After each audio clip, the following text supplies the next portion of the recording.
皆さん、こんにちは。Speak Japanese Naturally ポッドキャストへようこそ。このポッドキャストでは、中級者、上級者向けに日本語や日本文化を紹介していきます。料理をしたり、運転をしたり、何かをしながら聞いてください。シャドーイングに使う場合には、音の高低、つまり音の上がり下がりにも注意してシャドーイングしてみてください。英語の字幕が見たい人は YouTube チャンネル Speak Japanese Naturally Podcast で設定から出すことができます。毎週木曜日夜7時更新です。ぜひチャンネル登録して聞いてみてください。日本に住んでいる皆さん、この前の3連休、1月11日、12日、13日のどこかで着物を着ている20歳ぐらいの女の子たちを見ましたか？もし見たとしたら、その子たちは成人式というものに参加する子たちです。という話を前回のエピソードでしました。私の娘も参加したので、私は車で娘を会場に送迎したんですが、会場について成人式という名前じゃなくなっていたことに、なくなっていることに気づきました。20歳の集いってなってました。集いっていうのは漢字で書くと集まるという漢字を使うんですが、集会のことです。大きくてしっかりした何かの記念になるようなイベントの名前に使います。今回の成人式みたいなものですね。で、会場に着いたら、20歳の集いって会場の看板に書いてあって、なんで成人式じゃないんだろうって思った後、すぐ気づいたんですが、今、成人年齢って18歳なんです。2年前に20歳から18歳に変わったばっかりなんですけど、だから、成人式とすると、今だと18歳の子の式になっちゃう可能性があるんですよね。それで名前を変えたのかって気づきました。でも、今でも成人式という言葉を使っている自治体もあるんじゃないかと思いますし、テレビとかの報道でも成人式って言葉を使っているとは思うんで、この後も成人式って言いますね。はい。で、成人式は、娘が6時半から美容院で着付けをしてもらって、着付けっていうのは着物を着せてもらうことです。で、8時過ぎから9時半まで、スタジオで記念の写真をカメラマンさんに撮ってもらいました。家族写真も撮ったので、私と夫と、あと息子2人もスタジオに行きました。その後私が成人式の会場に娘を送っていきました。そしたらなんと親も会場に入れたので入って見てきました。途中までなんですけど、成人式ってこういうことをやるんだっていう参考になりました。で、もうその式の後1時間半ぐらい会場の前に20歳の子たちが集まってて、帰らないんですよ。ずっと友達と話してるんです。なんで私も車でそのままずっと待ってました。そしたら市役所の人たちがもう会場の駐車場閉めますから閉めますよって放送をしてました。帰ってくださいとはね言わなかったです。優しいなと思ったんですけど、もう駐車場閉めますよで、だから帰ってくださいってことなんですけど、本当にね、早く帰ってくださいって言わなかったんで、面白いなって思いました。せっかくのね、記念で楽しい思いをしてるっていうのが分かってたんで、帰ってくださいっていう風に言わなかったんだと思います。駐車場が閉まりますってずっと言ってました。で、1時半ぐらいに過ぎてから会場を出て、家に帰ったら2時でした。で、まず娘は着物を脱いで、でもそのまましまっちゃうと着物に良くないんで、こう2、3時間外に出しておいて、外っていうかしまわないで汗をかいたのを飛ばすんです。で、それから畳みました。クリーニングには持っていくんですが、畳んで持っていこうと思って。ただ、その畳み方がわからなくて、特に帯の畳み方がわからなくて、すっごい大変でした。帯って一本の布なんですけど、帯の模様に畳んだ線が入らないようにする畳み方っていうのがあって、それが難しくって YouTube を見ながら畳みました。簡単そうに思えるんですけど、案外わからなくって四苦八苦しながら畳みました。で、畳み終わったのが4時半ぐらいだったかな。もうね、くったくたでした。くたくたっていうのはすごい疲れている状態です。それをくったくたみたいに小さいつを入れて言うと、もっとすっごい疲れている感じが表せます。すごいもうすっごいって強調しますけど、それと一緒です。もうね、くったくたでした。でも、娘が振袖を着ているすっごくいい写真が撮れて、20歳の集いもね、楽しんで行ってこれて、本当に良かったなって思います。その様子を今週末出す、ポッドキャストのつかない、YouTube の Speak Japanese Naturally の方で動画であげるので見てみてください。目で見ると、すごくよくね、その様子がわかると思います。はい。じゃあ、今日のテーマに入りましょうか。今日のテーマは、共通テストです。なんでかっていうと、今度の土日、11月の18日、19日は共通テストなんです。共通テスト。共通ってついてますけど、何が共通かっていうと、日本の国公立大学の入学試験で共通のテストという意味です。日本のニュースを5年以上前から見ている人は、センター試験という言葉を聞いたことがあるかもしれません。5年前までセンター試験と呼ばれていたものが、今の共通テストのことです。4年前に名前が変わりました。で、共通テストの試験会場は国公立大学と私立の大学です。なので、今週末は大学がある駅から大学までの道とかで、18歳ぐらいの子たちが朝たくさん歩いているのを見ると思います。大学生って明るい格好をしていたり、髪の毛の色も明るかったりするんですけど、共通テストを受けに来る子はだいたい制服とかで、髪の毛を染めている子も少ないので、全体的に暗い感じの色かなって思います。いつも大学のそばを通る人は、ちょっといつもの大学生とは違う感じの子たちを見ることになると思うので、そういう子たちを見たときに、理由がわかるように今日のテーマにしました。そう、そういう子を見たときに、今日は何があるんだろうっていうのが分かった方がね、いいじゃないですか。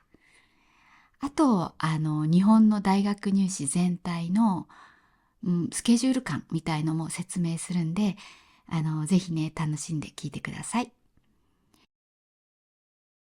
さっき私、国公立大学って言ったんですが、それが何だかわかりますか？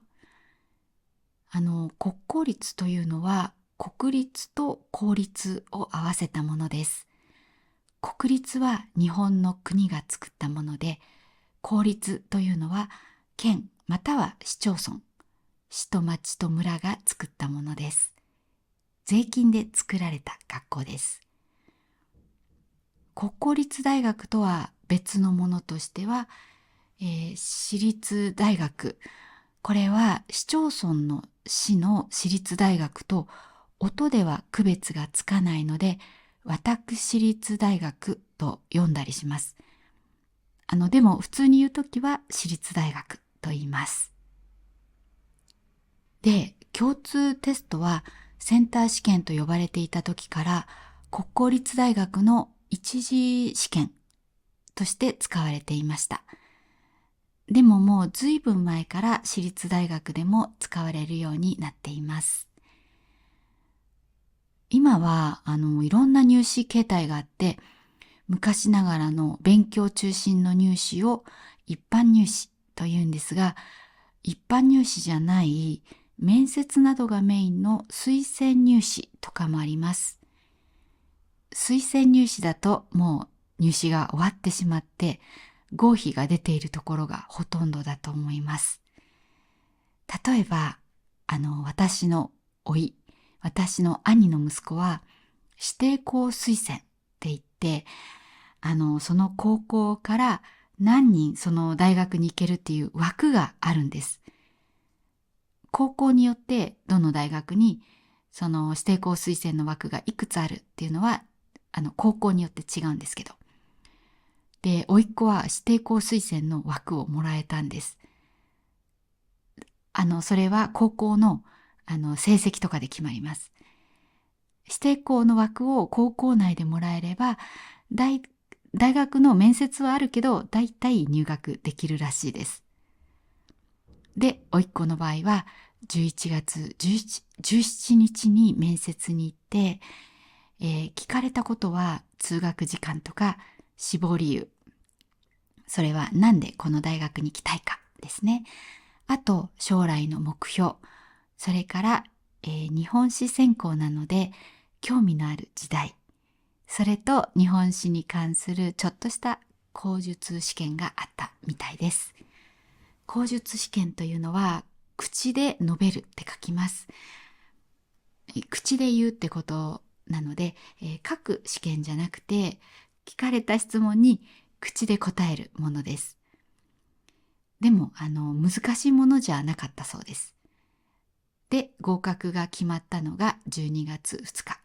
つまり、試験のだいたい2週間後ですね。だからもう12月中に行く大学が決まっちゃってました。なので、もちろん共通テストを受ける必要はありません。で、甥っ子が行くのは私立の大学です。で、そうやってね、推薦で決まっちゃった子がいる一方で、これから入試という子たちの多くが今週末の共通テストを受けることになると思います。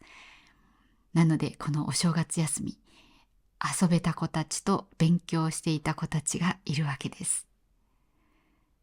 で、国公立の一般入試の場合、今回の共通テストが一次試験です。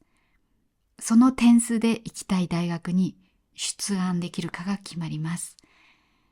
出願っていうのは、行きたいですっていう、正式に申し込むことですね。で、すごい低い点数を取っちゃうと、足切りに引っかかります。足切りって足を切るって書くんですけど、足切りに引っかかるというのは点数が足りなくて出願できなくなることです。入試外ではあんまり聞かない言葉です。では、共通テストがどんなものかです。まず、回答はマークシートです。記述ではなくて数字とかを塗りつぶすタイプですね。で、全部で7教科21科目あります。その中から自分が行きたい大学が必須としているものを受けます。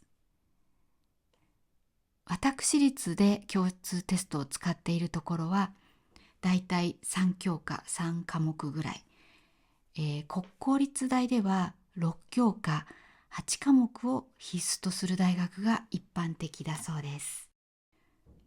日本の大学の学部は基本的に文系か理系かに分かれています。すっごく簡単に言うと、文系は国語とか、外国語、社会。この社会は教科の方の社会です。に関わるもの。で、理系っていうのは数学や理科に関わるものです。そうすると文系の学部は共通テストで文系の科目が多くなって、理系の学部は理系の科目を多く受験することになります。国公立大は6教科8科目のところが多いって言ったんですが、文系の学部の場合、国語、数学、英語、理科、社会、それに加えて情報って言って IT 技術などに関するテストを受けます。で、その中で数学と社会は2科目ずつ受ける感じです。理系は2科目ずつ受けるのが、数学と理科です。どっちにしろ数学は2科目ってことですよね。結構な勉強量だと思います。これらのテストを2日間にわたって受けることになります。3科目だけの人は科目の時間によって早く帰れたりしますが、そうじゃない場合はお弁当を持って行って一日中テストを受けることになります。今高2の息子は来年受験なんですが、すでに今勉強することが多くって大変って言っています。ただ息子にとっては一ついいことがあって、うちは共通テストの受験会場になる大学のそばに住んでいます。歩いて行ける距離です。なのでそれだけは少しいいと思うんです。普段行ったことのない遠い会場に行くのは大変ですからね。近所の大学なら絶対迷わないし、歩いて行けば遅刻することもありません。この共通テストの時ってよく雪が降ったりするんです。そうすると電車が遅れたりします。そうするとテストに遅刻しちゃうかもしれません。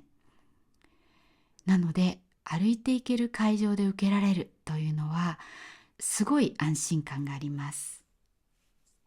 でも歩いて行けない距離に住んでいる人の方が多いんで、共通テストの当日は大学前の道路がすごく混みます。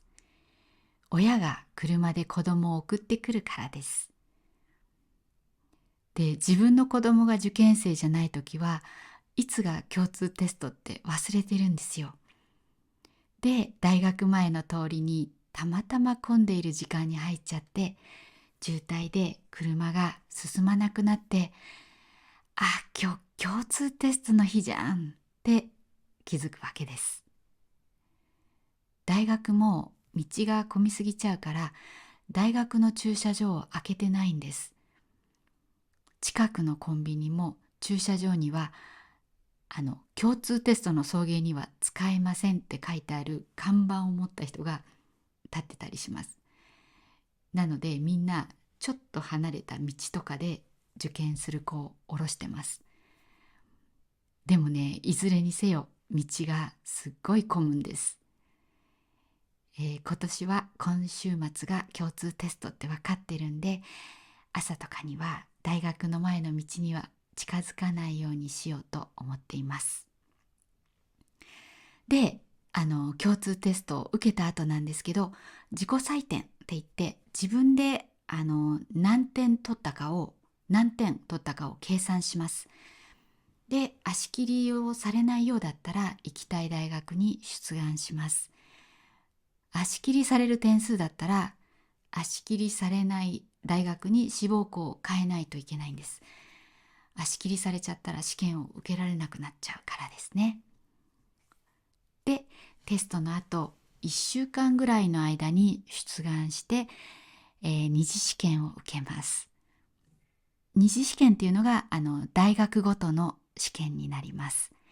それが2025年は2月25日以降です。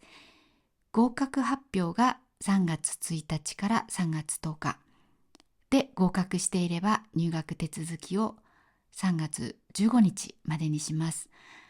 これは国公立大学の話です。で、もし落ちていればその後の日程もちょっとだけあって、それは3月8日以降にテストがあって、3月20日から24日に合格発表、そして入学手続きを3月27日までにします。私立の大学の方はもっと早くて、1月中旬から2月中旬ぐらいが、それぞれの大学の試験ということが多いようです。で、後の方の日程だと大学が4月に始まるので、4月6日あたりですけど、引っ越しが大変だと思います。家から通えないんだったら、もうすぐに部屋を決めないといけません。そう、日本の学校って3月に卒業して4月に入学します。学校での1年は4月に始まって3月に終わります。で、私にとってそれは当たり前のことだったんですけど、あれでもなんで4月に始まるんだろうって思って調べてみました。そしたら、政府の会計年度が4月1日に始まることに由来しているんだそうです。会計年度というのは予算に沿って業務を行う期間だそうです。国も市役所も1年の始まりは4月なんです。だから、予算配分が4月から始まるから、学校の始まりも4月になったんだそうです。そう、年度って言葉は聞いたことありますか？例えば、2025年度はまだ始まってなくて、2025年の4月から2026年の3月までが2025年度です。そう、だからつまり今は2024年の1月なので、間違えました。2025年の1月なので、年度で言えば2024年度です。でも、そもそもなんで国の会計年度が4月始まりなのかも調べてみました。国立公文書館のサイトで見つけた回答を言いますね。公文書というのは政府が出す正式な文書ということです。国立公文書館は皇居のすぐそばにあります。皇居の周りを一周していると、道を挟んだ向こう側に見えます。で、国立公文書館は名前の通り国立のものですし、なのでそのサイトに載っているこの情報は正しいと思います。はい。では、なぜ、国の会計年度が4月始まりなのかですが、もともと会計年度が初めて制度化された明治2年、1869年は10月始まりだったんだそうです。なんで10月って思ったんですが、理由は書いてありませんでした。その後、西暦が使われ始めた明治6年、1873年に1月始まりになったそうです。1年の始まりを1月に揃えたんですね。わかりやすいですよね。ちなみに、西暦を使う前は何を使っていたかというと、月の満ち欠けに沿った太陰暦です。で、月の名前も違う名前を使っていました。昔の月の名前に関しては、このポッドキャストの最初のエピソード1で扱っているので、よかったら聞いてみてください。で、会計年度が1月始まりになった2年後、税金を納める時期に合わせるという目的で、7月始まりになりました。多分、つまり税金を納める時期が7月だったということなんでしょうね。その後なんですけど、さらに9年後、会計年度は4月始まりになりました。その理由が、当時軍事費が激増して収支が悪化していたらしいんですね。で、その赤字のやりくりのために、その次の年の予算の一部をその年に入れちゃうということを当時はよくしていたらしいんです。つまり来年のお金を今年使っちゃうということですよね。でもそれでも赤字があんまりに多いので、会計年度自体を7月始まりだったのを4月始まりにしたそうです。で、そうすることで1年が、その会計年度の1年が7月から3月になったんで、本来12ヶ月あるものが9ヶ月になったわけです。で、それによって赤字を削減したそうです。つまり実際は赤字は減ってないけど、なんでしょうね、帳簿上赤字は削減されたってことですよね。結構いい加減ですけど、いい加減ですよね。1月始まりのままにしておいてくれれば分かりやすかったのになって思いました。そんなわけで会計年度が4月1日始まりになり、学校も4月に始まることになったわけです。はい、会計年度にまで話が飛びましたが、今日はね、一旦ここまでにしましょう。よかったらぜひ感想をお聞かせください。それから聞いてみたいテーマなどがあればぜひコメント欄に書いてください。最後に一つ宣伝です。日本語の発音を良くしたいと思っている方のためにサブスクのコースを作っています。発音、リズム、ピッチアクセント、イントネーションについて学び、それを実際に自分が話すときに応用していこうというコースです。Pronunciation Challenge といって、自分の発音がどうなのか私がチェックするイベントも毎月開催してますので、自然な日本語を話したいと思っている方はぜひチェックしてみてください。ただこのコースは今のところ英語での説明の動画になっています。早いうちにね、日本語のものも追加したいと思っているので待っていてください。はい、では今日も最後まで聞いてくれてありがとうございました。皆さん良い一日をお過ごしください。また次のエピソードでお会いしましょう。またね。